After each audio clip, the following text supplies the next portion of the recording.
Well, grab your Bibles. We are in the book of Acts. We've been in Acts for a while, but we took a little break because of, this holiday called Easter. Kind of a big deal in church. But we're going to pick up again in Acts chapter 16. We've wrapped up 15, Acts chapter 15. 15 was a significant chapter. We had the Jerusalem Council where a major decision was made. Lots of them, but one of them was that the gospel should not go just to Jews, but also to Gentiles. It goes back to Acts chapter 10 with Cornelius, and this is what we're going to see a little bit. But at the end of chapter 15, we also have a disagreement between Paul and Barnabas. Barnabas wants to take John Mark. Paul does not. They split. This isn't necessarily this, oh my goodness, this is dramatic. It is a significant split, but God uses it for his glory. And so Paul takes Silas and heads, really northwest out of there too. So we'll show a map in a little bit. I didn't want to show a map, but John made such a big deal about me having maps. Now I feel the pressure to always have a map. So even if we're talking about something, I'm going to bring up a map and we're just going to look about it. So chapter 16, we're going to pick it up. Let's read the first. I'm getting ahead of myself. This last, few months, I've been really thinking about how I want to teach my kids things. I'm always thinking about this and how I want to teach things. But specifically, one of the areas I really want to work on is how do I teach my kids priorities? How do I teach them priorities? Because I want them to do things that are in the right order. I know what you want, I know what you think you need, but we need to think about what should we actually ought to be doing. How do you think through priorities? Because if we don't do priorities, there's consequences to pay, right? If you don't get your work done, you don't get to keep a job, things like that. But how do you instill that now? Because if you instill it later, right? And I know many of you parents are sitting here thinking, good luck, good luck with that. But as I thought about it more and more and more, it's like I do want to teach my kids priorities, but what I really want them to do, what I'm really trying to teach them is wisdom. That's really what I want them to have. I want them to have wisdom. I don't want them to have just knowledge. Because knowledge without application, that's the world's definition of wisdom, right? Applied knowledge, which is a great thing to have. But I want even more than that for them. I don't want them just to have worldly wisdom. I want them to have godly wisdom. And that's an entirely different animal than worldly wisdom. Worldly wisdom, applied knowledge, a great thing to have, like common sense, seems to be less and less in the world today. But I want them to have not just wisdom and common sense, but godly wisdom. Because I don't want them to see a problem and notice the problem, and then first off, the easy one is I don't want them just to whine about it. Okay? We see enough of that already. I'm just going to whine until the problem goes away or disappears. That doesn't really work. We know that. But I also, just as equally, don't want them to see the problem and just figure out the solution and then just be done with it and just plow through. Because that's not really... That maybe fixes it, but that's not really knowledge done well. That's not really godly wisdom. But I do want them to see the solution, to know the right answer, but then to also, in the back of their minds, I want them to think about what is God's purposes in this? What is God doing in the midst of this situation? Because we don't want to see a situation as merely something to either get through or fix, but a situation is an opportunity for God to do something. Because that's why it's there, is for God to do something. So know the answer, but see kingdom purposes in the journey. That's really godly wisdom. Because when we try to define godly wisdom, we really come down to one particular thing. When you think, I want godly wisdom, I want you to think, when I ask for godly wisdom, I'm asking for Jesus himself. Don't separate these two out. When I'm asking for godly wisdom for my kids, for my life, I'm asking for Jesus himself. Because Jesus is that wisdom. He is the Word. He is God. He is that what enables us to know. Because if you guys remember, if you were there on Monday, Thursday, I talked about transactional relationship versus transformational relationship. And we're so good at the transaction. We're so good at trading something. I want to make a trade. I want to make a deal. I want to get smarter. I want to get wiser in the world. So I'll give you something. I'll give you time. I'll give you whatever. But transactional relationships is so much different because it's actually getting at something that we care about, that we're invested in. And Jesus isn't in the business of transaction. He's not in the business of just trading for us. He goes, hey, I'll give you salvation and eternal life, but in exchange, you need to give up all the fun in your life and not do fun things and go to church every single Sunday. That is not what Christianity is about. We use this word all the time. I want to be in a personal relationship with Jesus. And I feel like we've been robbed of the meaning of that so much. When we say personal relationship with Jesus, we say, oh, I prayed once.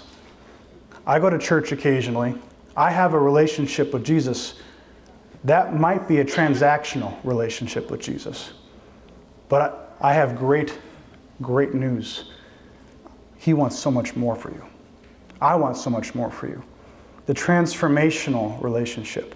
Asking to be with Jesus, to know Jesus, to abide with Him, to spend time with Him, to dig into His Word, to do this more than just Sunday mornings and before we eat, but to know that God's power is transforming. We sang these songs, and I love the songs we picked because I'm sitting here thinking, man, how do I expect to encounter God, the living God, and walk away unchanged? How can I expect not to remain? How can I expect not to be changed? Because He is power, and He is wisdom. He is wisdom. I read this quote, and it said that the very idea that wisdom exists entails that there are human beings motivated by their own desires, which means we choose what we want. We've created the opportunity for wisdom because what we want isn't always what we should get. Yeah. And I asked this, and we're getting to this point why we're getting here is because probably one of the most asked questions I get as a pastor is, how do I know God's will for my life? How do I know God's will for my life? Because we're really going to get into that kind of today. How do I know? I want to know that I'm going the right way. I don't want to go the wrong path. I don't want to mess this up. I want to marry the right person. I want to find the right job. I want to move to the right house. Great, admirable things. But I think it's asking the wrong question. We want to know God's will for my life. John 6 lays that out perfectly clear, that we were to worship the Son. We are to know God's will by proclaiming the goodness of Jesus. It says this is God's will for us. But the better question is, how do I seek it? How do I seek God's will for my life? And that entails wisdom. That entails abiding with Jesus. That entails not just trading, not just going motions, not just doing things, but investing the time into transformational relationships with Jesus. We're going to see that as we continue on Acts chapter 16. So just, if you would flip with me to Acts 16, we're going to start in verse 1.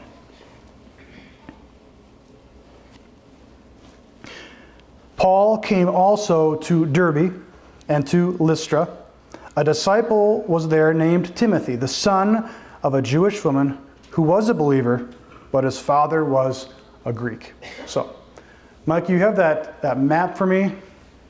My fancy map? Okay, this is an entire map of the second missionary journey of Paul. So he went on 3 missionary journeys, but this is the second one. So you're going to find the red dot.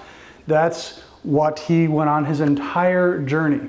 So if you see in the far right-hand side, there's a little town called Syria, and that's kind of where he starts. And if you go up just a little bit to the upper left, you're going to see Derbe right over there, just right there. That's exactly. Can you see the mouse? Does that work? Is that pretty cool? Because if I have a little laser, it doesn't work. I just want you to know, we're not very far into the journey. We're not very far, but he's going to make it all the way over to the other corner, the upper corner of the map by the end of the verses we're in.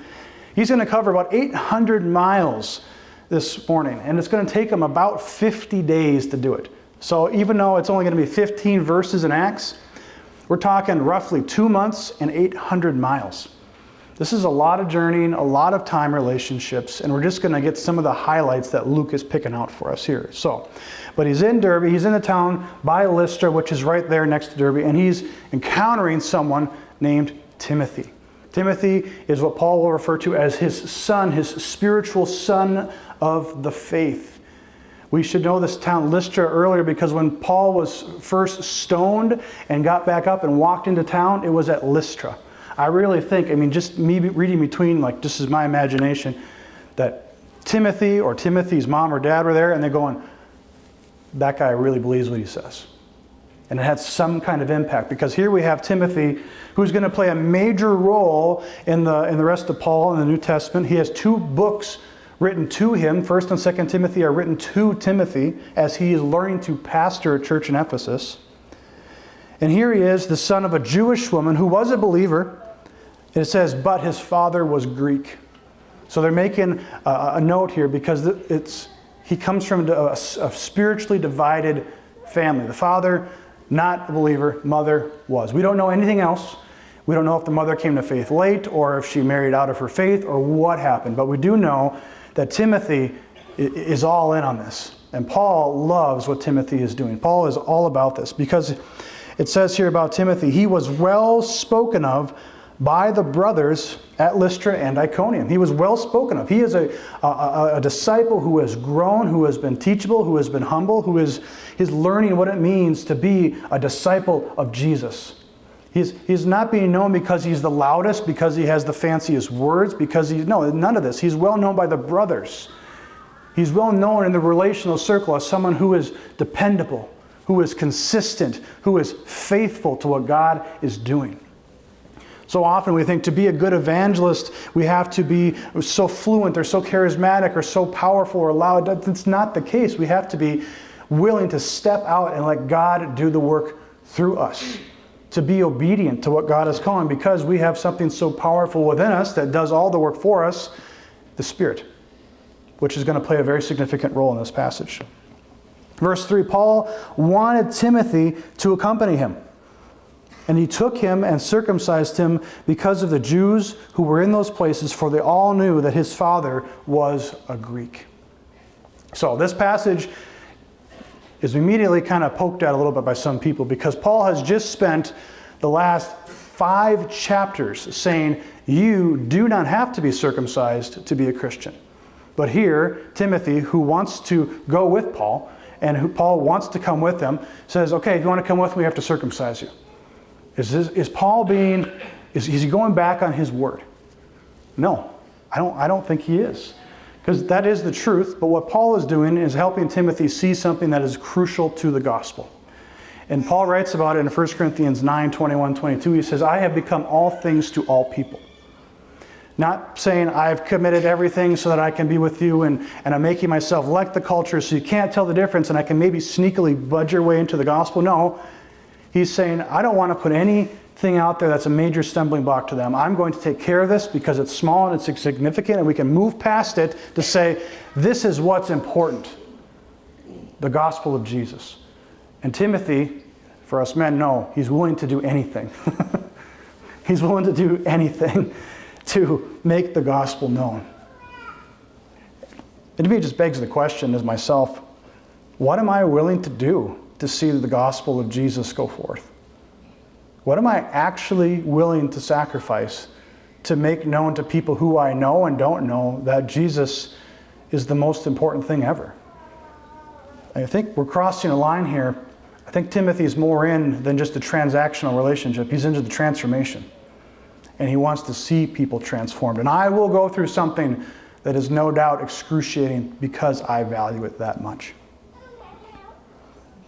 So, verse 4, as they went on their way through the cities, they delivered them for observance the decision that has been reached by the apostles and elders who were in Jerusalem. This is chapter 15. This is the Jerusalem Council, they call it, whereas the gospel goes out not just to Jews, but also to Gentiles. They were messengers and messengers of the gospel.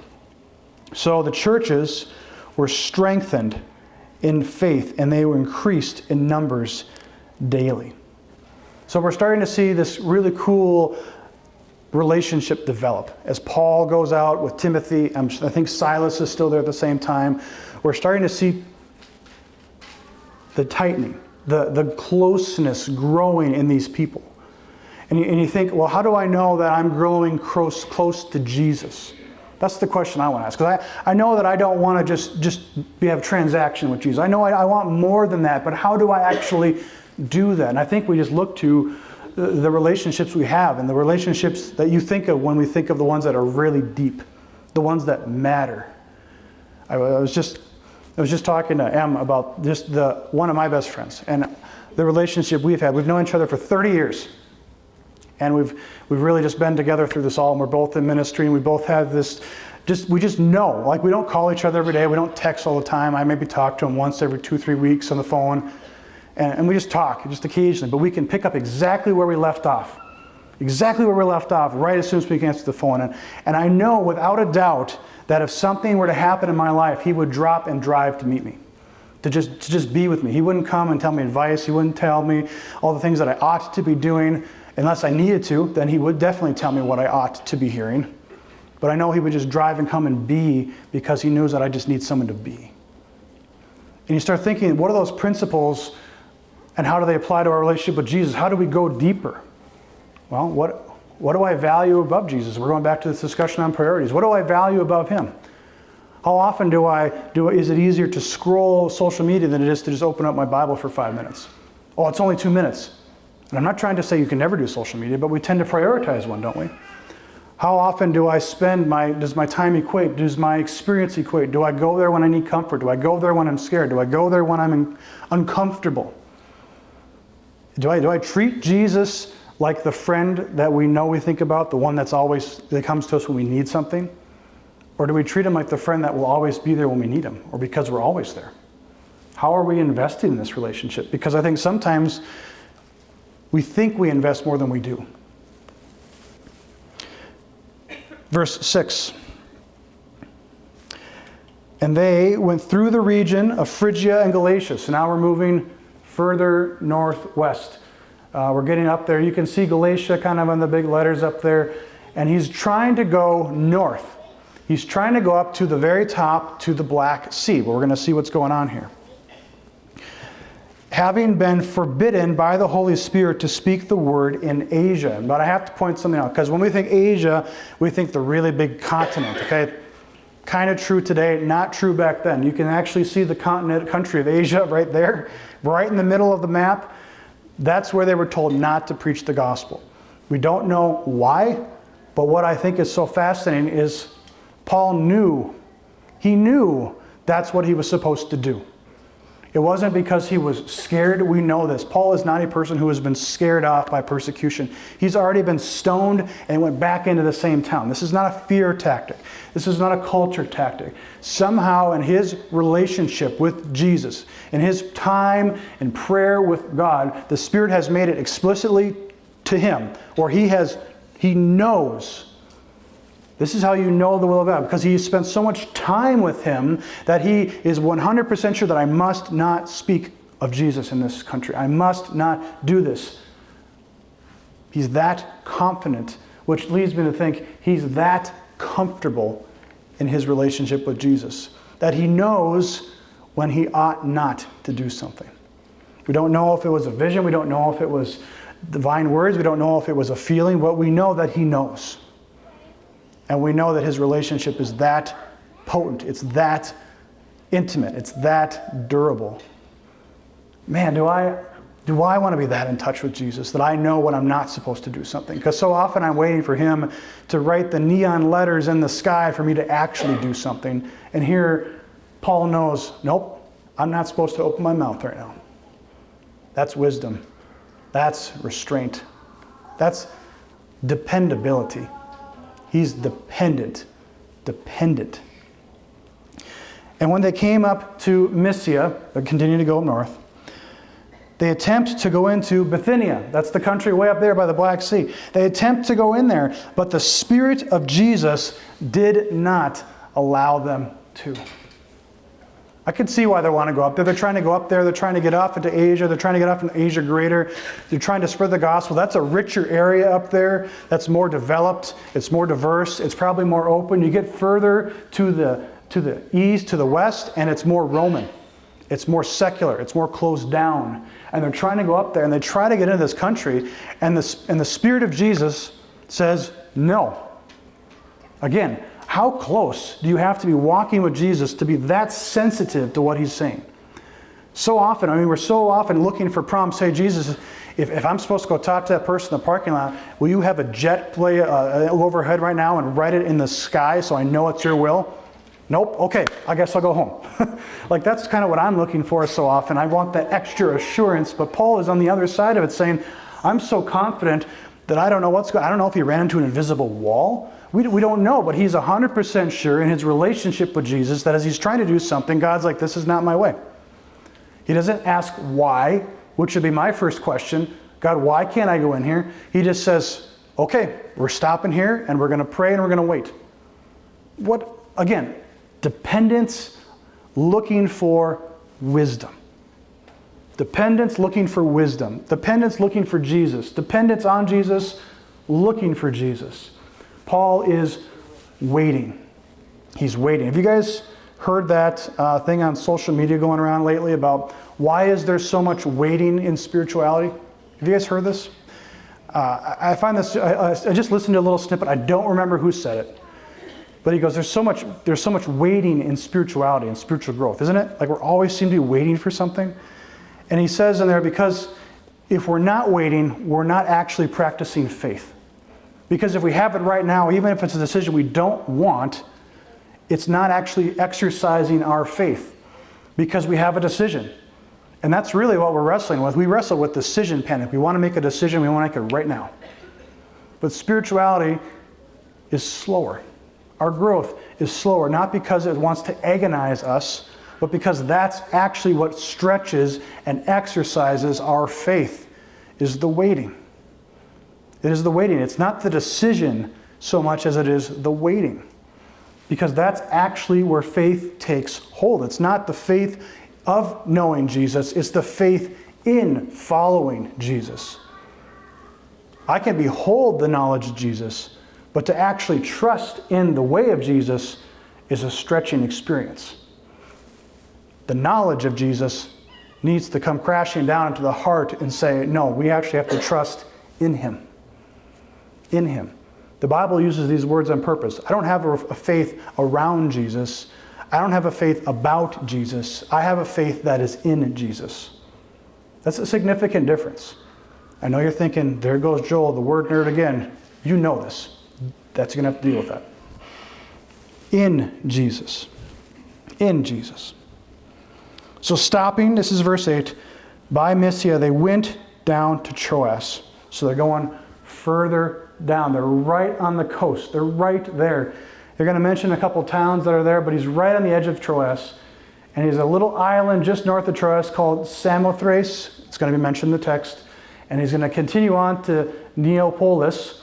And Neapolis is a next door neighbor to a town called Philippi, which is important.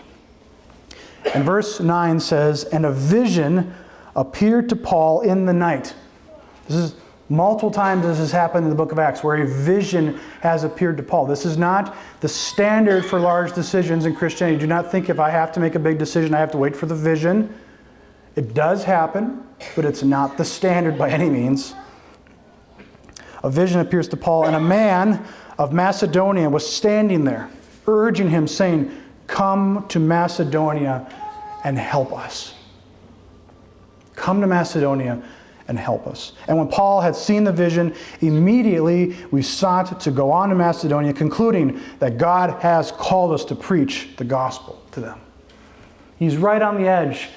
Going north is going up into Asia. Going across the sea into that area, that's Macedonia.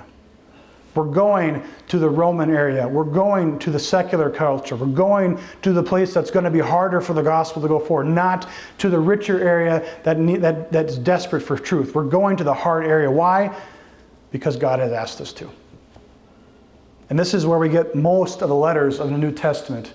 Is Paul's going to go on. We're going to see Philippi. He's going to go down. They're going to talk in Thessalonica. He's going to go further down. He's going to see Corinth, Philippians, Thessalonians, Corinthians, all these important letters. And we have more that he wrote that we don't even have. This is going to be a significant trip for Paul. And he was that dependent, that sure of himself, that he was waiting for God. He was not in a hurry to make a decision but to trust in the waiting. To trust that wisdom is coming, to know that I have that close a relationship through time and experience with Jesus that I don't have to hurry up and make my best guess, but I can wait on Him. That's His wisdom. I'm waiting on Jesus to show what I'm supposed to do. I'm waiting because that's who I'm seeking. I'm not just waiting for the decision. I'm not waiting for the crucial piece of knowledge. I'm not waiting for one thing to sway from myself to the other, or for someone to mention the right college 4 times in a day, that's the one I'm going to go to. Or to mention that, yes, this is, you're looking for counsel and say, oh, that is how I'm supposed to marry that person, or that is what I'm supposed to do, or that is the job I'm supposed to take.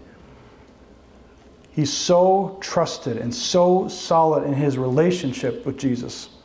The time he spends with Jesus, the experience he spent with Jesus, the provenness of his relationship with Jesus. He's not doubting his decisions. He's not even questioning it. He's just waiting for it. He's waiting for the timing of wisdom. That's a high level of spiritual growth, of a spiritual maturity. To know that the decision is coming, and it will come in time, but I just have to wait. And when it strikes, I will know it. Man, do I want that depth in all my relationships. I want that maturity in everything that I do, to know that Jesus is there, that it's coming, that my relationship with Jesus that he's built and he's expanded is going to come to fruition. It's going to prove its time. The years that I have walked with Jesus isn't just to show that I have been a Christian longer than you, but it's to deepen the maturity of my relationship. I've been married to Emily for 13 years. I got that right? No, I'm kidding. Oh. Been married for 13 years. When we go someplace to eat, I have a general idea of what she is not going to want to eat and not going to want to order. But I'm also smart enough in this marriage to know I'm not going to order for her. It's the same type of thing when we do this thing with the Spirit. I have a general idea of what God does not want me to do. But I'm also not dumb enough to just do things and say, God, will you bless what I did because I did it in your name? But I will wait on his decisions and his leading, because we know, his plans are bigger and better than mine. So why would I ask him? Why would I think that I cannot be transformed by him? But it might take time. It might take patience. And that's what's hard. And here's one of the stories that comes out of this. So they've taken the ship, they've crossed the Mediterranean Sea. This is verse 11. So setting sail from Troas, we made a direct voyage to Samothrace, that's the island, and then the following day to Neapolis, that's on the other coast. And from there to Philippi, which is a leading city in the district of Macedonia and a Roman colony. We remained in this city some days. Some days. We don't know exactly how much that is, but it's a few. It's more than a couple. For him to invest in the culture, for him to invest in people, to see and to pray, God, where do you want me to go? Where I'm here, I know I'm supposed to be here. I don't necessarily know what. I've got some ideas, but God, where are you leading? Where's the direction? Who do you want me to talk to? And that's what he's being dependent on. Okay? It's a Roman colony. It's very, very Roman. Okay, we'll see here in a little bit. And on the Sabbath day, we went outside the gate, so they go out of the gate, to the riverside, where we supposed there was a place of prayer. And we sat down and spoke to the woman who had come together. Okay, so what they typically did in most towns, Paul, Silas, Barnabas, whoever was going, would go to a place called the synagogue. We've talked about this. We've seen this. The synagogue. That is a Jewish place of prayer. Now, in order for a synagogue to be present in a town, there must be 10 male Jews in that town. Philippi does not have a synagogue. This is how against the regular mission this is for Paul and Barnabas. Philippi is Roman. It's Roman through and through. There aren't 10 Jews in this town. We don't know if there's any, because they were persecuted there. So this is an interesting place. They go to a place of prayer. There's a place of prayer outside Philippi. That was this general purpose place of prayer. And typically places that were outside the city were places of prayer designated for women only. So Paul and Barnabas are here by the side of this river, going to this place of prayer, trying to figure out what's going on. And by the riverside, there is a whole business, and I say this on purpose, there is a business of women who are by the river washing and dyeing cloths. This is known in this area, because of the Roman culture, as the place where purple clothes come from. Purple being the color of royalty and wealth. Okay? And verse 14, one who heard us, and they go there and they're preaching the gospel to who's ever there. They're just going there talking. What can we talk to? Who can we engage with? Who can we share this message with? And one who heard us, her name was Lydia from the city of Thyatira, a seller of purple goods. This is not a lady who you think of in rags, people who sold purple goods. This is a co-op type business. You had to buy into this. You had to know the right people. People who were here that were purple goods, they were doing okay. Lydia is a person of influence, of power, and wealth. Lydia knows she's someone. The Lord opened her heart to pay attention to what was being said by Paul. And I think this is just fascinating. Paul and Silas and Timothy, they really don't know I have a plan, but they know I'm supposed to go and share the gospel. They're going and they're talking. And if you can imagine Lydia, who they say is a fearer of God, just like Cornelius was, not a believer, but someone's like, yeah, God's there. Comes to town, does her business, is going about her way, and she overhears this person, and you may in the back of your head thinking, oh, there goes another person who's preaching the end of the world in the cult. But the Spirit pokes Lydia, and the Spirit opens her heart, and the Spirit opens her ears. So often in evangelism, we get so nervous about, I don't know what to say. Good. Then we can probably be dependent where we're supposed to be dependent, because it's not your job to convert them, it's the Spirit's job. It's our job to share what we've been given. It's our job to share the message that we have. And the Spirit is the one who opens her heart and to listen to what is being said by Paul. The message, the words are Paul's, but the conversion belongs to Jesus. And I love it. Verse 15 just jumps right to the conclusion. And after she was baptized, which makes you to think the immediacy of this. Can you, in my mind, again, we don't know this from the text, but in my mind, Lydia's here, going about her day. What's that noise I hear? And she starts to listen. And she starts to ask questions. And she has this realization by the Spirit in her heart, I need this Jesus. I need this. And she looks at it, and they're right by the river, and she goes, can you baptize me right now? Because this happens that time, in this moment, because they aren't going to go away that night because of what happens here, because Lydia says, if you have judged me to be faithful to the Lord. Well, yeah, they probably just dunked her. They're probably pretty confident in her profession of faith. I want you to come to my house and stay. And she prevailed, or the other versions will say she persuaded us.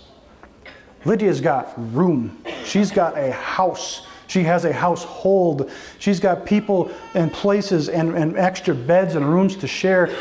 Lydia is an important person because if you start reading the letter of Philippians, it's pretty clear to me that this is the founding of the church in Philippi. It starts with a purple cloth dyer named Lydia, who Paul, Silas, and Timothy had no intentional plans of going through. They just were faithful and waiting. Proclaimed the gospel. She goes, gets baptized, comes back, and now all of a sudden we have the birth of a church in a matter of an hour. Now there's more that goes on to it, but look at all the pieces that come into play. Is all the unique things that come together, all the interesting providences of God that come into peace to this one moment.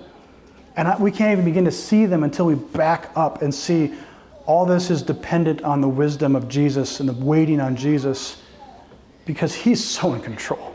He's so got plans, and we need to just abide and wait on them. And so quick we are to run past them and say, God bless what I'm already doing.